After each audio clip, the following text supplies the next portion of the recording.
ভিক্ষুক রাস্তা দিয়া যায় আর জমিদারের পুত্রবধূও যায়। একজন সামনের থেকে আসতেছে, একজন সামনের দিকে যাইতেছে। দুইজনের ক্রসিং এর সময় ভিক্ষুকের গায়ের কাদা জমিদারের পুত্রবধূর গায়ে লেগে গেছে। সে দুনিয়া আন্ধার করে ফেলছে, স্বামীকে ডাইকা নিয়ে আসছে, বলছে ভিক্ষুক আমার কাপড় নষ্ট করে দিছে। সে শুধু ভিক্ষুক ছিল না, বৃদ্ধ ছিল।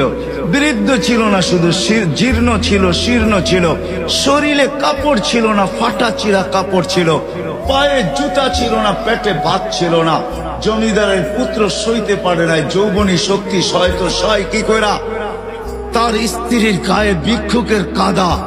বস সমগ্র শক্তিকে হাতে জমা করা, একত্র করা বৃদ্ধের গালে বসায়। বৃদ্ধ কিচ্ছু বলে নাই, শুধু উপরের দিকে তাকায় দুই তিনটা শব্দ উচ্চারণ করছেন। শব্দগুলা হলো ইয়া মাল্লা তারা হলো ওয়ুন, ও আল্লাহ চোখে দেখা যায় না। ও তারা কুল্লা শাই, তুই সব দেখিস। ফারা তারা মা বি, তুই কি দেখিস না আমার সাথে কি ঘটতেছে? এটা কি দেখিস না? বলতে দেরি যুবক, মরতে দেরি হয় নাই। জমিদার চলে আসছে, প্রতিশোধ নিবে। বৃদ্ধের একদিকে মুস্কি হাসি, একদিকে বলতেছে প্রেমের খেলা এমনই হয়। জিজ্ঞাসা করছে কিসের প্রেমের খেলা রে? বলছে ওর প্রেমিকার গায়ে আমার কাদা লাগছে, পায়ের কাদা লাগছে, ও সইতে পারে নাই। যৌবনী শক্তি দিয়ে আমার বৃদ্ধ গালে বসায় দিছে। আমাকেও একজন ভালোবাসে, সেও সইতে পারে না,